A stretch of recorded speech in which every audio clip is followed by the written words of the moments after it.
자, 시간이 없어서 빨리 할게요. 자, 알러지 약은 사람들 지르텍 가장 많이 찾거든요. 그래서 지르텍이 사실은 뭐 크게 부작용 없고 장기간 복용을 해도 되기 때문에 가장 많이 찾는데, 그나마 부작용이라고 하면 조금 졸리다는 거, 그리고 지르텍도 어떻게 먹다 보면 또 지르텍이 잘 안 듣는 경우도 있으니까 뭐 그런 때는 어떻게 하시면 좋냐면, 알러지 약도 지르텍뿐만 아니라 성분이 다양하게 약국에 살 수 있거든요. 그래서 뭐 지르텍이랑 같지만 연질 캡슐로 되어 있는 저런 세트리진 성분도 있고, 좀 덜 졸림, 어쨌든 뭐 장거리 운전을 해야 된다든지 내가 오늘 좀 졸리면 안 될 때, 그런 때는 뭐 로라타딘이라든지 팩소페나딘이라든지 저런 졸음 없이 먹을 수 있는 알러지 약들이 있으니까 저런 것들도 한번 고려해 보셔도 좋고, 그 다음에 저런 하루 한 번 먹는 게 안 들었을 때 추가로 뭐 하루 2번이나 3번 먹을 수 있는 알러지 약들도 약국에는 가지고 있으니까, 하나를 먹었는데도 뭔가 안 들어 그러면 더 다른 것도 있다. 지르텍을 뭐 2알, 3알 먹는 게 답은 아니다라는 거 알고 계시면 되고, 그리고 피부 관련 질환들은 이렇게 먹는 게 안 되면 바르는 거라도 같이 쓰시면 훨씬 진정시키기가 쉽다라는 거 알고 계시면 되겠습니다. 그 다음에 지사제는 뭐 딱히 이렇게 막 찾으시는 게 많이 없고, 뭐 지명하는 건 정로환 정도 뭐 이렇게 지명을 많이 하시는데, 지사제도 종류가 다양하게 있어요. 그래서 보통 초기 한두 번 설사할 때 먹는 게 있고, 3번 이상 설사할 때 아예 틀어막아 주는 로페라마이드라는 성분이 있고, 그 다음에 음식을 잘못 먹었을 때 약간 세균성 항생제로 쓸 수 있는 지사제가 있고, 그냥 두루두루 양한방 복합제로 되어 있는 정로환 뭐 저런 것들이 있고, 그다음 처방하는 걸로는 스맥타라든지 스타빅 저런 흡착성 지사제들이 있는데, 보통은 우리가 뭐 아무거나 먹어도 되지만 제일 하면 안 될 게, 우리 설사라는 건 왜 하냐면 우리가 나쁜 음식이, 나쁜 세균이나 이런 것들이 들어왔을 때 몸에서 빼내기 위해 설사를 하거든요. 근데 우리가 한 번 설사를 했다고 해서 무조건 틀어막는 이런 좀 강한 지사제를 먹게 되면 나쁜 세균들이 못 빠져나가서 오히려 병을 끌고 갈 수 있거든요. 그래서 그런 때는 좀 초기용 지사제를 먹는데, 우리가 한 설사를 3번 이상 하고 물만 줄줄줄 나오면 그때부터는 이제 빠져나갈 건 다 나갔고, 탈수를 예방하기 위해서 그때부터는 좀 강한 지사제를 먹는 게 좋거든요. 그래서 뭐 여기 다양한 것들이 있지만 보통 집에 가지고 있으려면 저런 탈스탑이라든지 뭐 베르베린 이런 것들이 들어가 있는 초기용 지사제를 가지고 계시면 좋고, 2가지 가지고 있다면 아니면 초기용 지사제랑 3번 이상 설사했을 때 먹는 저런 로페라마이드 2가지 정도를 가지고 계시면 좋고, 아니면 아이도 있고 두루두루 쓰려면 저런 짜먹는 지사제 같은 거, 저건 초기든 뭐 아니면 좀 오래됐든 다 쓸 수 있으니까 저런 것들로 해서 먹고, 단 상비약들은 증상이 없어지면 바로 그만 먹어야 되는 거, 계속 먹으면 변비 생길 수 있으니까 그런 것들만 참고해서 써주시면 좋고요. 자, 소화제는 뭐 많이 찾으시죠?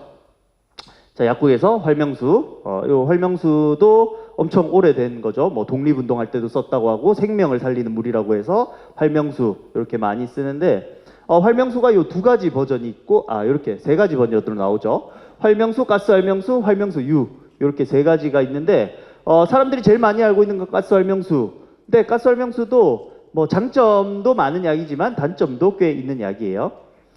그래서 이 가스 활명수를 먹으면 안 되는 사람들은, 특히나 위염이나 그런 위장 관련 질환이 있으신 분들은 가스 활명수를 좀 피하면 좋아요. 그 안에 약간 멘톨이라든지 고추 같은 성분이 들어있고 탄산 같은 것들이 위를 좀 자극할 수 있거든요. 그래서 그런 분들은 가스 활명수를 좀 피하면 좋고, 그리고 장복하는 거를 좀 피하면 좋고, 특히나 우리 뭐 이렇게 밥 먹고 체하면 탄산 음료들 먹잖아요. 그리고 뭐 트름하면 뭔가 좋아지는 것 같지만 그 가스 먹은 게 나올 뿐이지 소화에 실질적으로 도움되는 건 아니다. 오히려 탄산을 마시면 소화가 더 안 될 수 있다라는 거 잘 기억하시면 좋고, 그러면 어떤 것들이 좋냐라고 봤을 때 뭐 저런 것들 중에 선택하시면 되는데, 소화제를 만들 때 어떻게 만드냐면 단백 소화력, 탄수화물 소화력, 지방 소화력을 평가를 해요. 그렇게 해서 보시면 저런 회스탈 잘 알고 계시죠? 저런 것들은 특히 밀가루 먹었을 때 탄수화물 소화력이 높은 것들, 그 다음 배아제는 약간 기름기 있고 그런 지방 기름기 있는 것들을 먹었을 때 배아제가 좋고요. 다제스는 약간 단백 소화력이 좋은 소화력. 뭐 다른 걸 먹었을 때 안 듣냐, 다 조금씩 있지만 뭐가 더 위주냐에 따라서 소화제 나눠져 있어요. 그래서 약국에 가서 상담을 하면 뭘 먹었냐에 따라서 주기도 하고, 아니면 뭐 하나 찾는 게 있으면 주기도 하고, 요즘은 이제 가스 제거제까지 다 들어있는 저런 소큐 같은 복합 소화제 같은 것들을 많이 쓰고요. 그리고 뭐 위장 운동을 도와주는 거, 그다음 담즙 배출을 도와주는 거, 이렇게 종류는 다양하게 있으니까 뭐 이거를 다 가지고 있을 수는 없지만 내가 식사하는 게 어떤 거 위주냐에 따라서 하나 골라서 가지고 계시면 좋고, 그다음 대부분 저런 음료들은 이렇게 위장 운동을 도와주는 거라고 보면 되고, 위에 있는 알약들은 음식물 분해해 주는 거라고 보시면 돼요. 그래서 같이 먹었을 때 가장 효과가 좋겠죠. 음식물도 분해해 주면서 위장 운동까지 도와주면 제일 좋으니까. 그래서 많은 약국들이 알약이랑 물약이랑 같이 준다고 보시면 되겠습니다. 자, 그 다음 상처 치료. 옛날에 뭐 후시딘 좋아요, 마데카세를 좋아요 했지만 둘 다 단일 성분 항생제로 돼 있어서 사실 너무 오래 써오기도 했고, 우리가 다쳤을 때 연고를 바르는 거는 감염 예방을 위해서 바르는 건데, 저런 것들은 우리나라 사람들 내성률이 너무 높아요. 그래서 우리가 감염 예방을 위해 발랐는데 오히려 상처가 이렇게 감염 예방이 안 되는 경우가 많아서, 요즘 저 오른쪽에 있는 저런 바스포라든지 애니큐어라든지 저런 것들은 복합 항생제 연고라고 해서 항생제 성분이 한 3가지 정도 들어있고, 그 다음에 통증을 완화해 준 것도 들어있어서 요즘은 좀 내성 없이 쓰려면 저런 복합 항생제 연고를 쓰시는 게 좋고요.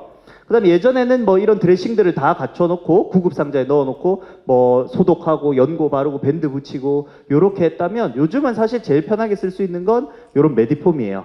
그래서 보통은 소독 정도 하고 요런 메디폼을 붙이면 방수도 되고 감염 예방도 되고 상처도 가장 빨리 회복되니까, 사실은 가지고 있으려면 소독약이랑 메디폼 정도, 메디폼도 얇은 게 있고 두꺼운 게 있는데 그거는 진물의 정도에 따라 가벼운 상처냐 두꺼운 상처에 따라서만 고르시면 됩니다. 그래서 이렇게 관리하는 게 가장 좀 효율적이다라고 보시면 되겠습니다.